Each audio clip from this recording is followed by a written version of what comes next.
Boa noite, isto é o Jornal 10, seja bem-vindo. Chefe de Estado preside Encontro Nacional de Assistentes Sociais. Serviços prisionais, Cabo Verde precisa de mais guardas prisionais. A Afrobasket 2017, Cabo Verde inicia estágio para os Jogos de Apuramento. Angola e Espanha assinam acordo no domínio da defesa.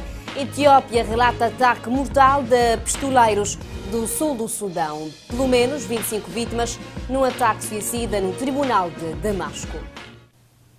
Seguimos com o desenvolvimento das notícias.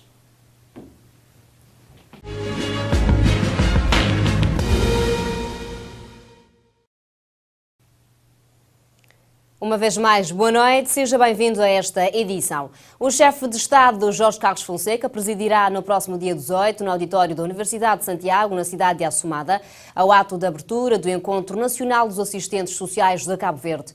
O fórum tem por fim debater o percurso, desafios e perspectivas do serviço social em Cabo Verde. Os temas estarão estruturados em 3 grandes painéis. O primeiro visa o serviço social em Cabo Verde com 3 subtemas. Análise do percurso histórico do serviço social em Cabo Verde e SS no contexto contemporâneo abre os painéis. O segundo estará focado nas realidades e desafios da formação profissional, que está dividido em 2 itens. Perspectiva das universidades de Cabo Verde sobre o curso de serviço social e um olhar sobre o perfil dos assistentes sociais em Cabo Verde. O último painel vai, por seu turno, debruçar sobre o perfil da Associação dos Assistentes Sociais de Cabo Verde, seu percurso, desafios e perspectivas. O encontro de Assumada realizar-se-á no âmbito da comemoração do Dia Internacional de Serviço Social, que é celebrada neste 15 de março. Pretende-se ainda com este encontro criar um espaço de reflexão sobre o serviço social em Cabo Verde, conhecer o percurso, os desafios e as perspectivas para o futuro. O Instituto Nacional de Estatística anunciou hoje que no mês de fevereiro de 2017 a taxa de variação homóloga registada pelo Índice de Preço no Consumidor passou de menos 0,4% para 0,3%, valor superior ao registado no mês anterior em 0,7 pontos percentuais. O indicador de inflação subjacente registrou uma variação homóloga de 0,6%, taxa superior à do mês anterior em 0,3 pontos percentuais. Segundo dados do INE, a variação mensal do índice de preços no consumidor foi 0,3%, valor superior ao registado no mês anterior em 1,0 pontos percentuais. A nível de variação média anual, o INE registrou uma taxa de menos 1,2%, valor superior em 0,1 pontos percentuais à registada no mês anterior.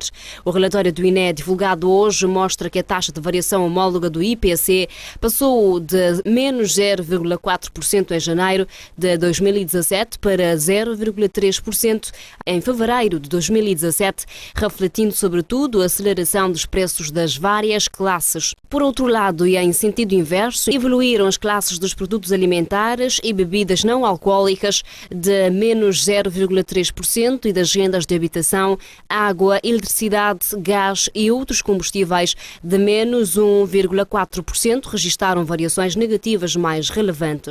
A nível regional, o INE registrou variação mensal positiva em Santiago e Santo Antão de mais 0,5% e mais 0,2%, respectivamente, e negativa em São Vicente de menos 0,3%.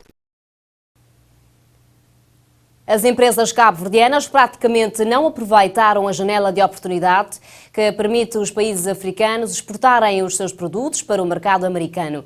Entretanto, os empresários e o governo acreditam haver um longo caminho a percorrer.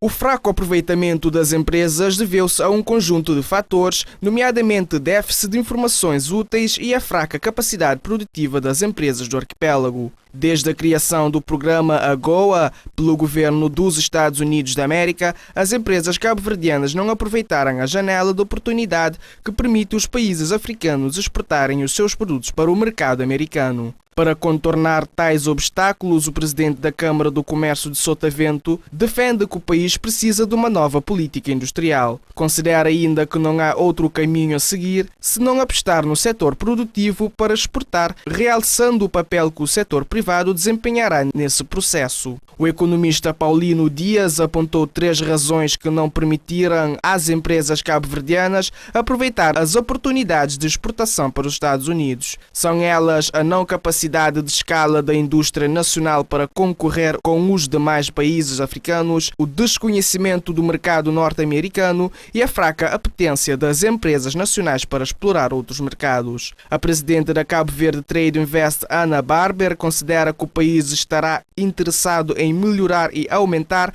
a produção para exportar não só para os Estados Unidos, como também para a Europa, sem esquecer o mercado da CDAO. A cidade da Praia acolheu hoje um workshop sobre as soluções de financiamento do Banco Europeu de Investimento. Esta é uma iniciativa conjunta do Ministério das Finanças e de Cabo Verde Trade Invest e tem como tema central mecanismos e oportunidades de financiamento e investimento para o setor privado.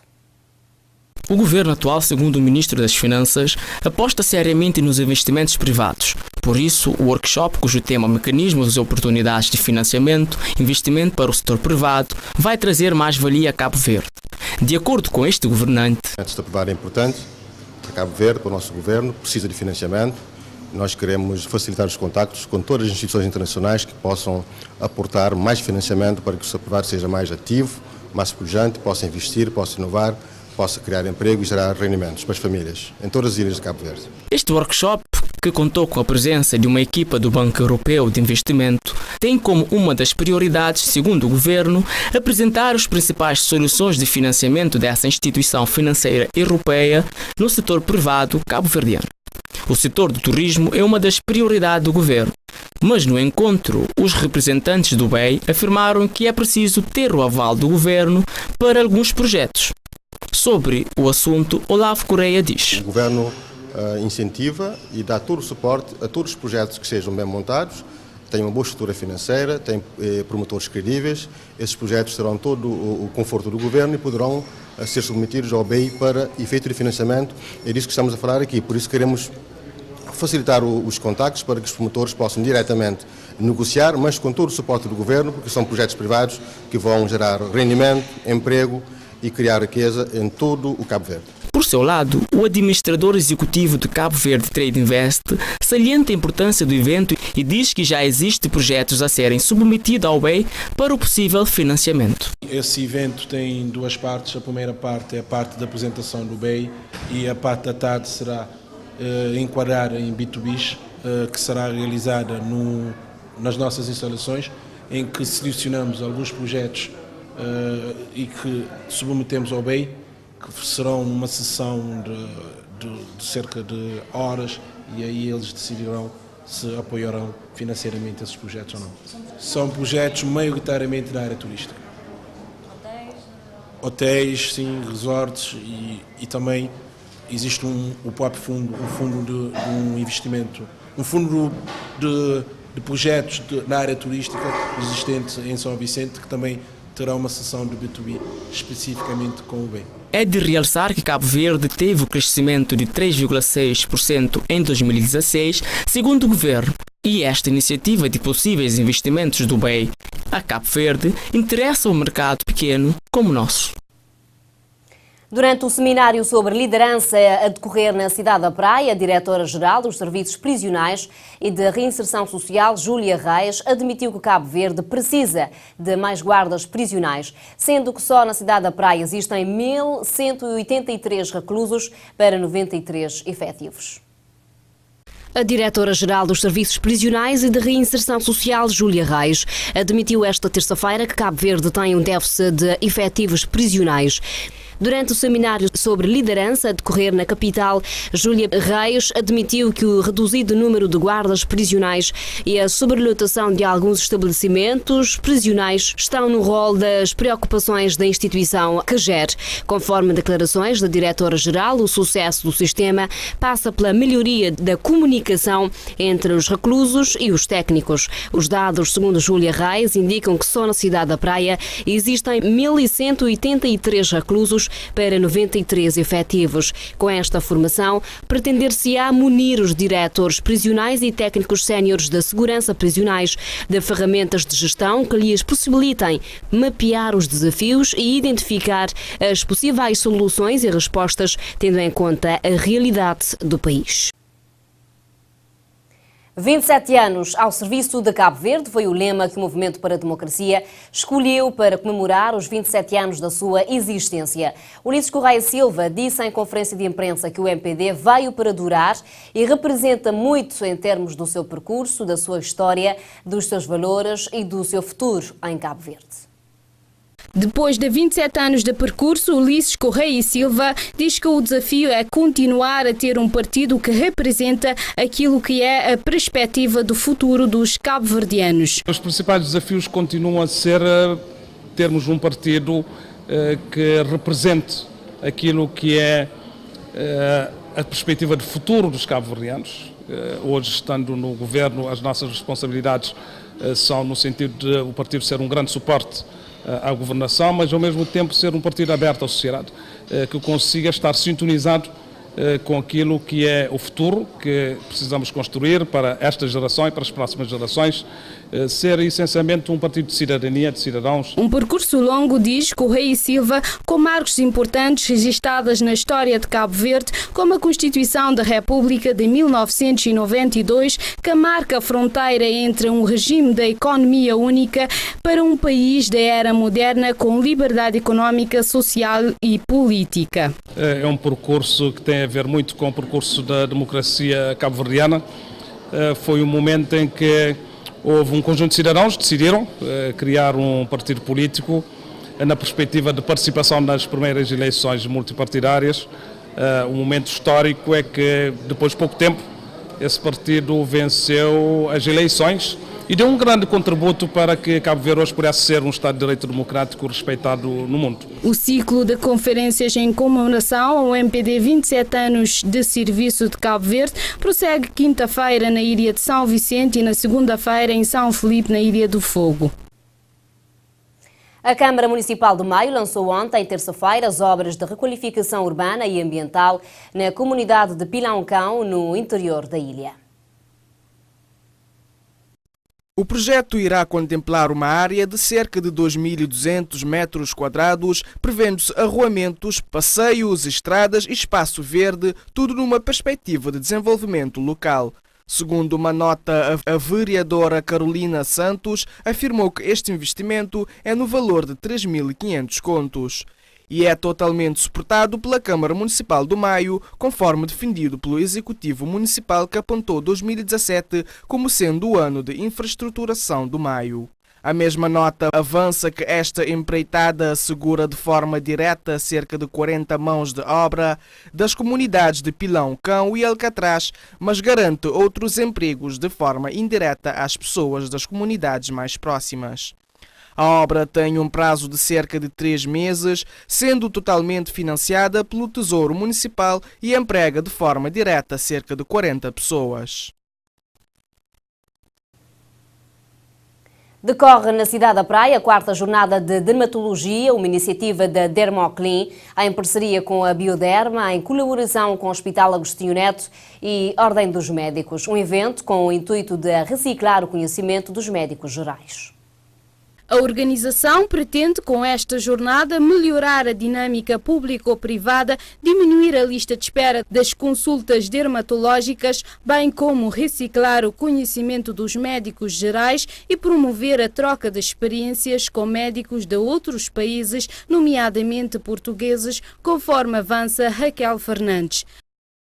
Reciclar os médicos que estão à frente dos centros de saúde para ter melhor conhecimento, melhor informação, para dar o atendimento primário, porque geralmente as pessoas chegam aos centros de saúde, então quando encontrar um médico preparado e que as doenças dermatológicas são uma das primeiras procuras de consultas no centro de saúde, já chega um médico com reciclagem feita, com conhecimento mais abrangente. Ainda afirma que esta jornada conta com 8 médicos portugueses e 2 cabo-verdianos que desde ontem estão a prestar consultas gratuitas à população. Começamos a nossa atividade ontem com consultas abertas em todos os centros de saúde. Hoje é o dia da jornada com apresentações de temas pertinentes à saúde pública, com esse objetivo de fazer precisamente essa reciclagem, e amanhã estaremos em Assumada, numa escola de crianças carenciadas, Rincon, para fazer esta atividade. É uma atividade que tem um fundo social, porque esta empresa Bioderma tem esta filosofia na empresa de ter um fundo para essas atividades sociais e científicas. Bioderma Portugal é um dos parceiros deste evento e, segundo o responsável Marco Dias, pretendem não só dar consultas gratuitas, mas também dar formações aos médicos cabo-verdianos. Diz ainda que, durante estas consultas, registaram algumas doenças com patologias graves. Referenciou-se alguns doentes com patologias com uma gravidade mais elevada e, portanto, foram referenciadas para o hospital, neste caso para as 2 dermatologistas que nos acompanharam, a doutora Raquel Fernandes e a doutora Melinda Silva. Esta é uma iniciativa da Dermoclin em parceria com a Bioderma, em colaboração com o Hospital Agostinho Neto e Ordem dos Médicos. A mulher natural de Santo Antão, que transportava droga na vagina proveniente do Brasil, foi condenada a 4 anos de prisão, com pena suspensa da sua execução por 3 anos. A sentença do Tribunal da Comarca de São Vicente ficou conhecida nesta segunda-feira 13 e, de acordo com o juiz, ficaram provados os factos de que a mulher vinha sendo acusada. Segundo o magistrado, acusado do crime de tráfico de drogas aceitou fazer o transportado estupefaciente de Brasil para Cabo Verde consciente e de livre vontade. No entanto, adianta que não ficou provado se o produto iria ser comercializado pela arguida. A partir de agora é preciso ter cuidado. A senhora, no próximo 3 anos, tem de demonstrar ao tribunal que este voto de confiança que lhe foi dado é merecido, sublinhou o juiz dirigindo-se à arguida no final da leitura da sentença. A mulher natural de Santo Antão foi presa em janeiro passado no aeroporto internacional Cesar Évora, em São Vicente, com 264 gramas de droga na vagina, que a preço de mercado renderia cerca de 1.320 contos. A seleção de Cabo Verde de basquetebol realizou esta terça-feira em Dakar, Senegal, a sua primeira sessão de treinos do mini-estágio com vista à eliminatória de Bamako de qualificação para o Afrobasket 2017. A seleção cabo-verdiana de basquetebol encontra-se em Dakar desde segunda-feira com 3 jogadores que militam nos clubes nacionais. Fidel e Ailton do Bairro e Patrick Apito do Seven Stars, sendo o grosso da formação constituído por jogadores que militam em Portugal, França, Espanha e Estados Unidos da América. Difícil estará a participação do gigante Edi Tavares, isto porque a sua equipa, os Raptors 905, só querem disponibilizar o jogador caso Cabo Verde consiga a qualificação para Congo-Brazzaville. O base Jeff Xavier também estará a ter problema de dispensa no Futebol Clube do Porto, enquanto o outro cabo-verdiano, Kevon, tem também a sua dispensa em dúvida. A partida para Bamako, Mali, está prevista para hoje.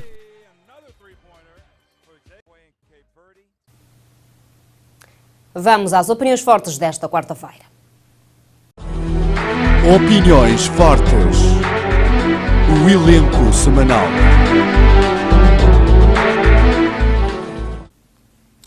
Caros telespectadores, sejam bem-vindos ao programa Opiniões Fortes. O tema forte desta semana não podia deixar de ser o novo banco. Mas antes de discutirmos aqui os pormenores que ditaram a extinção deste banco, convém fazer uma breve referência sobre como surgiu este banco, ou seja, os contextos que ditaram a criação deste banco. O anterior governo, durante algum tempo, vinha incentivando e promovendo o emprego jovem através da criação de autoemprego, ou seja, através da promoção de pequenos negócios, pequenas e médias empresas, melhor dizendo. Ora, numa determinada altura, constatou-se que dos principais problemas, sobretudo que os jovens candidatos a jovens empresários enfrentavam, era a questão do acesso ao crédito. Paralelamente ao acesso ao crédito, assistência técnica, apoios vários. Portanto, havia aqui um nicho, ou seja, uma falha na definição de políticas públicas e que afetava negativamente a promoção do empresariado jovem. Por esta via, o governo decidiu pela criação de um banco cujo o foco principal seria apoiar as pequenas e médias empresas, apoiar a transição dos agentes da economia informal, apoiar esse processo de transição para a economia formal. Ou seja, o foco de financiamento do novo banco seria esse. E foi com este fim que foi criado. Entretanto, passado o tempo da sua criação, o novo banco efetivamente nunca chegou a cumprir com este objetivo. Depois de criado, as várias administrações que por ela passou, tentou sempre criar um banco convencional na mesma lógica dos outros bancos já existentes, quando já se sabia que os bancos já existentes não tinham vocação ou não estavam virados ou mesmo não estavam interessados para este público. O novo banco preferiu ser concorrente dos bancos tradicionais e ali reside parte da questão do fracasso do novo banco. Portanto, sendo um banco pequeno, com um capital reduzido e que quis ser concorrente dos grandes bancos, dos bancos maiores, dos bancos já consolidados. Portanto, o novo banco quis entrar num mercado cujo know-how já era detido pelos maiores bancos, entrou num processo em que o risco também era grande. Daí que este banco nunca conseguiu efetivamente singrar-se. E era expectável que ou o novo banco redefinia a sua área de atuação ou corria efetivamente o risco de ter o desfecho que teve. Portanto, este enquadramento é o cenário em que surge o novo banco e que, paulatinamente, este mesmo cenário ditou a queda, o fim, a extinção deste banco nos moldes em que estamos a acompanhar. Agora, podemos analisar aqui o momento da tomada de decisão. Ora, parece-nos que o facto de ter sido o governador do Banco Central, Banco de Cabo Verde, o primeiro a intervir publicamente, este facto teve, diria, como simbolismo, teve o simbolismo de tentar dar a essa decisão um caráter muito mais técnico do que o político.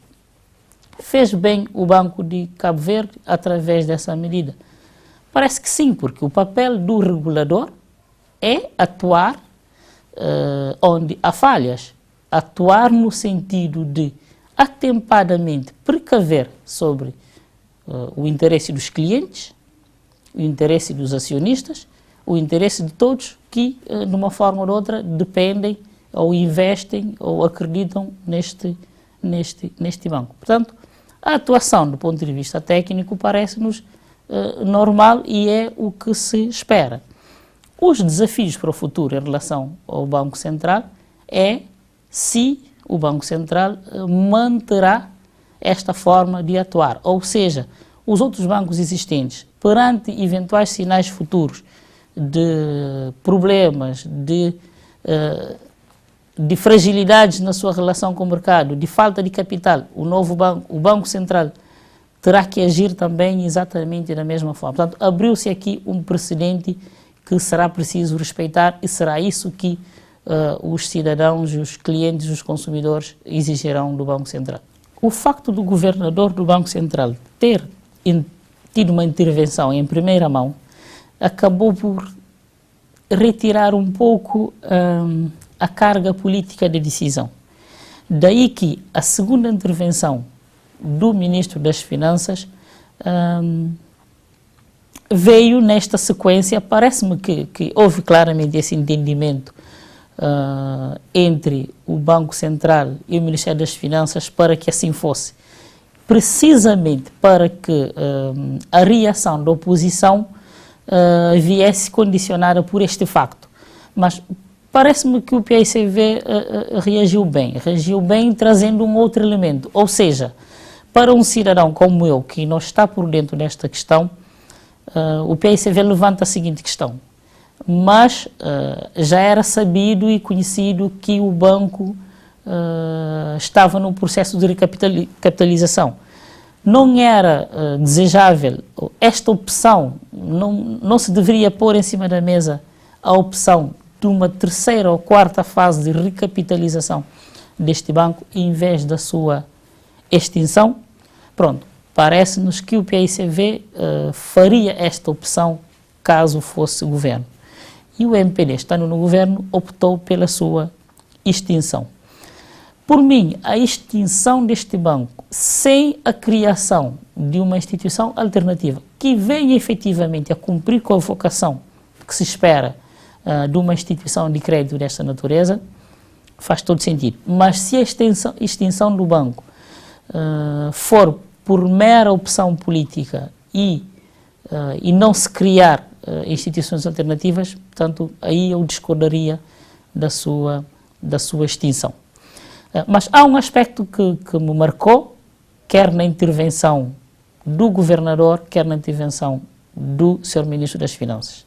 Portanto, o aspecto que mais me marcou na intervenção do governador e do Ministério das Finanças tem a ver com o facto que, em nenhum dos casos, mas sobretudo no Ministério das Finanças, não ter-se falado da importância da manutenção dos postos de trabalho. Não percebi, nestes pronunciamentos, se houve, durante este processo negocial que ditou este desfecho, se houve a preocupação de tudo se fazer para se manter os postos de trabalho dos funcionários do novo banco. Não senti essa preocupação de uma forma clara. Durante o processo negocial de passagem do novo banco para a Caixa Econômica, não se discutiu a possibilidade de manutenção de algumas das agências? Também não percebi essa questão. Não se discutiu a possibilidade da Caixa Econômica absorver os trabalhadores do novo banco? Essa questão não ficou muito claro. E acho bem que a Comissão dos Trabalhadores do novo banco tentem encetar um diálogo com as instituições, com o próprio governo, com a sociedade civil, no sentido de alertar para esse facto. Porque se há uma questão que é sensível em Cabo Verde, e que tem sido nos últimos tempos, é a questão de emprego. Portanto, qualquer medida de política, seja micro, seja macro, tem sempre um grande simbolismo se os cabo-verdianos perceberem que por detrás de qualquer medida há sempre a preocupação com a manutenção dos postos de trabalho já existentes e com a geração de novos postos de trabalho para os que estão desempregados. Esse aspecto pareceu-me não tão claramente bem explicitado durante este processo. Mas também, por outro lado, parece óbvio que estamos perante uma questão que não está de todo fechado. A questão da extensão do banco está relativamente claro, mas todo o processo negocial com vista à definição do futuro dos trabalhadores, ou de como é que o património, o know-how e a experiência do novo banco passará para a Caixa Econômica são ainda aspectos que carecem de maior clarificação. Bom, e assim concluímos mais uma edição do programa Opiniões Fortes. Hoje optamos por dedicar todo o tempo de antena a esta questão do novo banco, sobretudo porque é uma questão que é importante acompanhá-lo no sentido em que o sistema financeiro é muito sensível e em situações de crise o papel do regulador, o papel do governo são fundamentais para se garantir a confiança entre a população e as instituições. Portanto, desejo a todos uma boa semana e até a próxima quarta-feira aqui na TIVER, no programa Opiniões Fortes. Opiniões Fortes. As opiniões fazem-se na TIVER.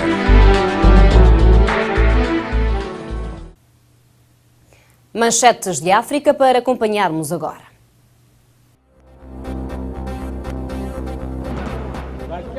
Nigéria, 4 adolescentes fizeram-se explodir, matando 2 pessoas e ferindo 16 outras em Maduguri. A Quênia, médicos em greve há 3 meses regressam aos hospitais públicos após acordo com o governo sobre salário e condições de trabalho. Sudão do Sul, investigador da ONU afirma que a União Africana e o governo sul-sudanês fracassam na responsabilidade conjunta de criar tribunal para crimes de direitos humanos. Libéria volta a funcionar a central hidroelétrica, dando luz a casas e negócios que estavam sem energia há 25 anos, quando a rede foi destruída na Guerra Civil de 1990. Sudão, agentes de segurança entregam menina de 4 anos, a Alita Youssef, a sua neta, de uma filha que se juntou a militantes islâmicos na Líbia.